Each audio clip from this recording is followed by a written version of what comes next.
Hello, Tom here again with an overly bright video because I'm sat again right under the light in the middle of my games emporium.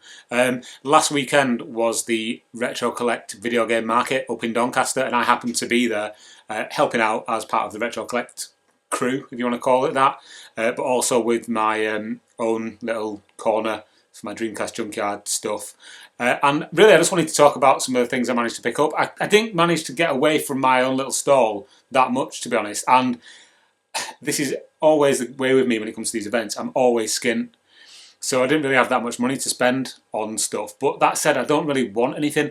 The last big thing that I bought and really wanted was the Neo Geo CD, which I now own. So when you get to that kind of natural end of the things that you want, it becomes kind of difficult to find other things to spend money on, so I generally don't. But yeah, I still find myself skint at the end of every month. I don't know how I do it, but there you are.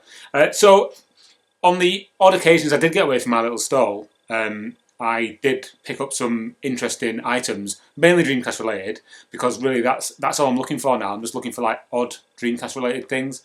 What you're seeing on the screen here on the VGA monitor is a game called Toothcracker, which is another one from Dave Lancaster. Sorry, not Dave, his name is Random Dave. It's Ben Lancaster on Twitter. He has made another game in his James and Watch series. This is something that he started with James and Watch ARM, which is an indie game. It's based on the Game and Watch, hence the James and Watch thing. But this is quite a fun game. You have to line the fist up and smash the kind of Boddingtons, or Doggingtons as he's called it, into the teeth. It's based on a true story. If you go to the Dreamcast Junkyard site, you'll see my little kind of mini review of it. It's quite a fun game. It gets quite hard as well as the game progresses because it speeds up as you're playing it. But it's meant to just be a kind of a fun take on the old Game and Watch. So that's James and Watch. Nicely as well, he put Dreamcast Junkyard promo copy. So this is like a one of a kind. And even the CDR that he's put it on is all handwritten, and it's meant to look like a Dreamcast CD or a GD. So that was quite cool. That was cool of him. So just quickly running through some of the things that I picked up. The first thing I got was this T-shirt, which shows the Dreamcast gun on it. I got this from Badnik Bazaar, which is an online retailer, and apparently this text at the top here says. For printing in black and white only. So my mate Ross, who can speak and read Japanese, he translated that for me. So that's a weird one because apparently this was for sale on the official Sega website as well at some point. And they've obviously just copied and pasted some Japanese text and this image from a box or something and put it onto a T-shirt. So yeah, for black and white printing only. That was quite a cool find anyway. I've not seen one of those before. A guy called Nathan, sorry, I'm going to run through these really quickly. A guy called Nathan who runs an online store and a trader called Every Bit Gaming contacted me before the event saying that I've got some little things that you might be interested in, and then he came over to my table and said, "Oh, I've got them for you, here you go." And the first one was this Jaguar pamphlet. I'm quite the fan of the Jag, as you probably already know, or maybe don't know. And this was a really interesting thing because it's kind of like it's a UK-centric like promotional pamphlet, and it goes into quite a lot of detail about several games. The thing that's interesting is that there's a couple of games in here that were not released. So, for example, Mortal Kombat 3 is here, and some of the games have got different names. So you've got what went on to be called World Tour Racing for the Jag CD is called F1 Racer in here. So that was a really cool little thing that he brought for me. It's in really good nick as well. It looks like it's been kept really well. The other thing that he brought for me was this like promotional stand for a game that was released for the Japanese Dreamcast called Mr. Yukawa's Treasure Hunt. That's Mr. Yukawa there. He was the I think he was like the CEO, the operations manager or something. He was quite big in Japan at the time. He was used in all the advertising promotional material for the Dreamcast, and he's on some of the boxes of the Dreamcast, some variations of it. And yeah, it's just a sort of like a shop stand for it. I've never seen this before, so that's a really unusual piece as well. And the fact that it's in such like good condition is cool. So that's taking pride of place on one of my shelves. A couple of other things that he gave me. Well, one other thing that he brought for me was this Giant Gram 2000. Giant Gram 2 promotional poster here as well. It's double-sided, and on the back it shows like, you know, VMU functions, and also the connectivity between the Naomi arcade machine and the VMU as well. So that's really cool. So yeah, thanks to Nathan for those. If you're watching this, I don't know if you are. You may be, you may not. But yeah, thanks for those. Another guy who was at the event, a guy called Duncan Guttridge, who did all the airbrush artwork for Sonic 2 and a lot of other Mega Drive games of that era. He was selling these kind of prints, and he signed it for me there. So that's his signature. And I just thought it was really cool. I'm going to get that framed, actually. I should have got him to like personalise it or something, or say, you know, keep dreaming or something like that, you know. But that's not really remotely related to the Dreamcast, really, so I didn't. I'm actually aware that my pizza is in the oven, so I'm going to pause it here and go and check on it. Back in a sec. There'll be a jump cut here, so... Right, I'm back again. I've burnt my mouth out because my pizza was done, but I'm starving, and I'm doing a half marathon in a few weeks, and I want to do a PB, so I've been like really like pushing myself with the running, and I did like 15 miles earlier on today, and I've not had nothing to eat since then, and I'm starving, and the pizza was there, so I cut it up with this pizza slicer, and just shoved a bit in my mouth, and I burnt all the roof of my mouth, so don't do that. Oh God, I'm gonna regret that now for the whole week. What was I talking about? Yeah, Sonic 2, and yeah, a couple of other Dreamcasty bits. There was a guy there called, his name's Michael Stevenson. He runs Sonic the Comic online, and he's also quite handy with the old Lego bricks, by all accounts. And he was selling little things like this. I don't know if you can see that properly, but that is a tiny little Dreamcast made out of Lego.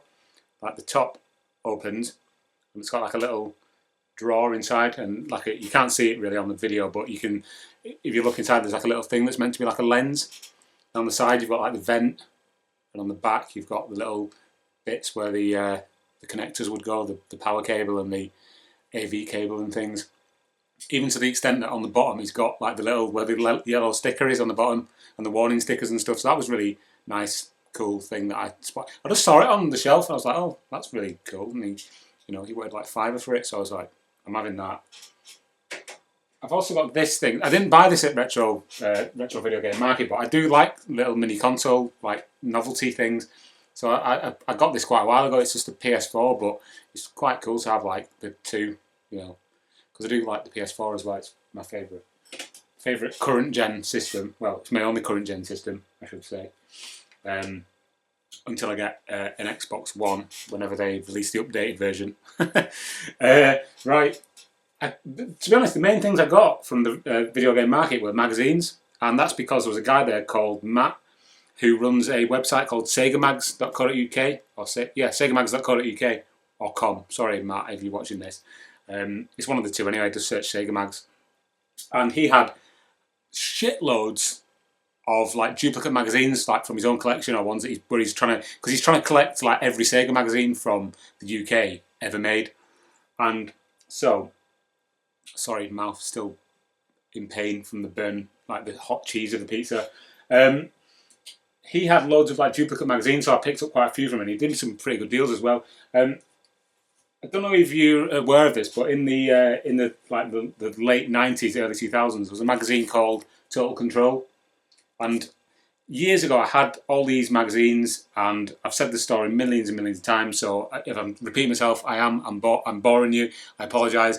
When I ran away to join the Texas Rangers, aka the Navy, I left all my magazines at my dad's. I had about 600 of them, and I still don't know to this day why he did it, but he burnt them all. He burnt them in a fire, in a big bonfire, for reasons that are unknown to anyone who is a part of the human race.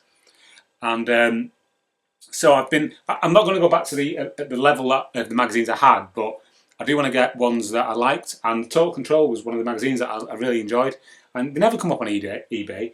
And Matt from Sega Mags, he had pretty much the entire run for sale, and so I picked them all up from him. I think one of the issue 3 is missing. The story behind Total Control is that it was made by a company called Rapide Publishing, and on the spine of the magazines you've got the letters. Each one's got a letter on it. When you put them all together, it says Total Control, but they only go up to issue 11, excuse me. And so they never completed the they never actually completed the full like wording of Total Control, which is quite sad, really. But this magazine is important to me anyway because it kind of spans the whole period that the Dreamcast was launched in Japan and was coming out in the UK. So there's a lot of previews and loads of Dreamcast news and adverts and loads of little random snippets of news stories and things. But it's just cool to look back at, you know, the pre-Xbox, GameCube, PS2 era, and really just have it kind of documented in these magazines. So as you can see, I've got all bar issue 3 of Total Control. So thank you very much to Matt for those in brilliant condition as well. As well as those, I also picked up a few other different magazines, all Dreamcast related, well, all but one. The one that isn't Dreamcast related is this Sega Saturn magazine, and the reason I picked this one up is because it does have a Dreamcast exclusive preview thing where they had like the Tower of Babel and the head demo. So that's mentioned in there. This was kind of towards the end of the magazine's life when it was changing over to official Dreamcast magazine, I think. I'm not entirely sure if that's correct. Which publisher is this by? That's EMAP. And official was by Future, I believe, so maybe not. I'm just talking shit, ignore me. Official Dreamcast magazine from the United States. This is issue, I think it's issue 10. It says Holiday 2000, but being from the UK, that means fuck all to me. It's probably Christmas, holiday, I don't know. Thanksgiving, who knows. They've got, you know, their own, oh, here's a good one, look, fall 1999. So whether or not that was just like for a year, for like different seasons. But DCM, it's a nice little magazine actually. It's quite reminiscent of EGM, Electronic Gaming Monthly. There's quite a few nice previews. Obviously it's a Dreamcast magazine, so it's going to have Dreamcasts in it, but from what I can gather, they only did like 6 issues a month, 6 issues a year or something. Might be wrong. But having the season on the front is a bit weird because you'd think it would have the month, fall. Why do they call it fall? Because the leaves fall off the trees. It's autumn, right? This is Dreamcast Monthly, UK magazine. This is issue 1. I've already got another issue somewhere. I think it's the preview issue or issue 0, whatever you call it. And yeah, it's just another also ran magazine from the UK. Yeah, there's some interesting articles. There's one about the zip drive image there. It's not the Dreamcast one, it's just a standard iAmiga one. But yeah, it's a nice thing to have. One of the editions of Dreamcast magazine that I didn't have is this one, the last one. And something that Matt pointed out to me as well is that because this was actually the last magazine that was still in production at the end of the Dreamcast life, and so on the on the normal issues it said the world's most advanced Dreamcast magazine underneath the main header, but here it says the world's most enduring console magazine, and then on the other one on the back it says the world's most expired console magazine. It's quite a nice but poignant thing to have, you know, 1998 to 2002. It's like an obituary issue, really. Well, it's just like the best games in each genre, and it's quite sad, really. That was the last ever issue of it. This thing is like the cardboard backing off the official US Dreamcast magazine, which is quite cool to have, and it's got the demo disc in it as well.